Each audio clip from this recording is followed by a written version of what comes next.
Hi, my name's Danielle Finnegan. I have FASD. We're going to make a movie about FASD and we're going to try not to make it boring. Don't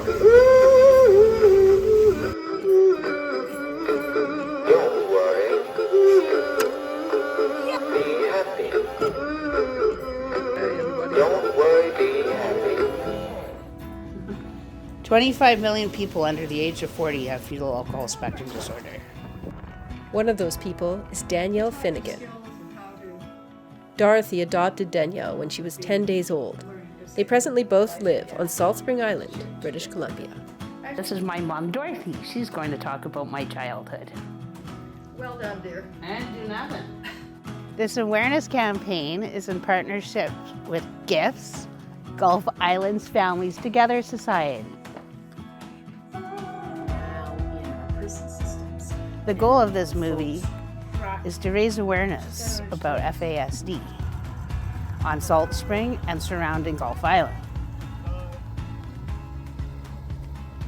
Fetal alcohol spectrum disorder, or FASD, describes a range of effects that can occur in an individual who is prenatally exposed to alcohol. The effects can include physical, mental, behavioral, and learning disabilities.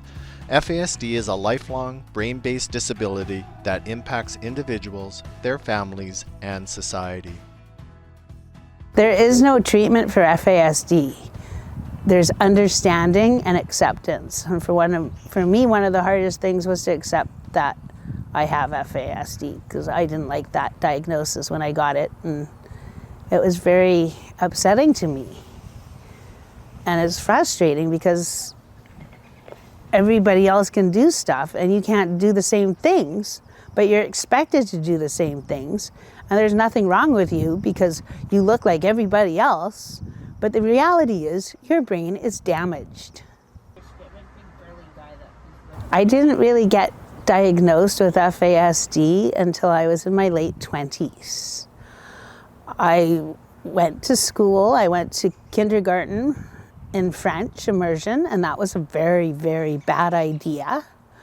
I couldn't speak English properly, let alone French, and so I have no idea what anybody said.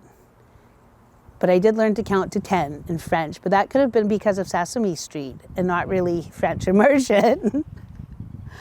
And then I went to elementary school and everybody else could do everything that I couldn't do. So I was eventually diagnosed with dyslexia, as FASD was not even on the radar.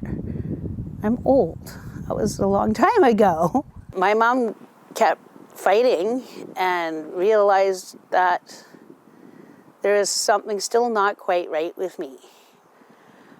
And eventually she went to an FASD conference, and then with all of the traits that she learned there, she had me diagnosed. And then they discovered, yes, I do have FASD. And we are trying to increase awareness and lose the stigma around FASD. I was very angry, but I was also in a way relieved because it explained why I can't do things like everybody else can. It was very frustrating my entire life. School sucked and I was diagnosed with dyslexia, and I went with that, and I went to 2 schools for dyslexics only, 2 different schools for dyslexics only at 2 different times in my life. And then by the time I graduated, which I didn't actually because I was the math credit short, I'd had 22 tutors and a speech therapist. 7 years after I technically graduated in 1991, minus the math credit, of course, I went and got my GED, and I passed that by 2 points in math, because math sucks. I have to reiterate that a lot. Math really sucks. Most people with FASD can't do math.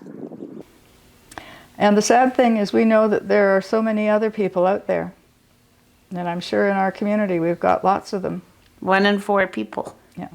But lots of people who've never had any kind of support behind them. And so let's hope that more awareness will develop. And that, because I think that's your role. I mean, you're already an advocate. I'm working on it. Yeah, and you can continue to be more so. And I mean, even just within our circle of friends here on Salt Spring, they're now becoming aware of fetal alcohol spectrum disorder, which before somebody say, oh yeah, I've heard of that, but have no idea. I met Danielle through her, she's got an amazing Facebook page that is an educational platform about FASD. She posts regularly destigmatizing and educating people around it from her own perspective as someone who has FASD. Come join my Facebook page at Gulf Islands FASD Facebook page. Hoping the people wake up. I'm hoping the people wake up. I am hoping the people wake up sometime soon. A growing coalition of individuals is working to end the stigma through research, public education, and training for caregivers and those affected by fetal alcohol spectrum disorder. I have learned so much from it. I really appreciate how much she's really confronting a lot of the stereotypes and stigma around FASD, but also she really acknowledges the normalization of drinking in our culture, and as well that there is a lot of misinformation about drinking during pregnancy, and a lot of folks think that they can have one or two drinks here or there throughout a pregnancy. And through her education, I've learned that that's any amount of alcohol is not healthy for a growing fetus or growing baby. I love the idea about people with FASD leading the way in terms of education and support around the community. I think peer-led initiatives are so important, and they actually have the most effect, at least in my experience, at least within the sexual health world and other sort of initiatives around mental health and drug use. Even I've seen peer-led initiatives really have a huge impact. I think having her go to the high schools and speak to youth would be incredible. She has such an incredible presence, and she has a wonderful sense of humor, and she has so much knowledge and lived experience of what it's like to live with FASD.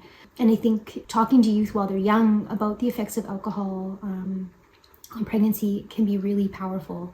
And I think that our community, we need to learn more, and there needs to be more education, and also there's so much stigma and stereotyping around FASD and not a lot of information that's accurate. So her providing that would be incredible.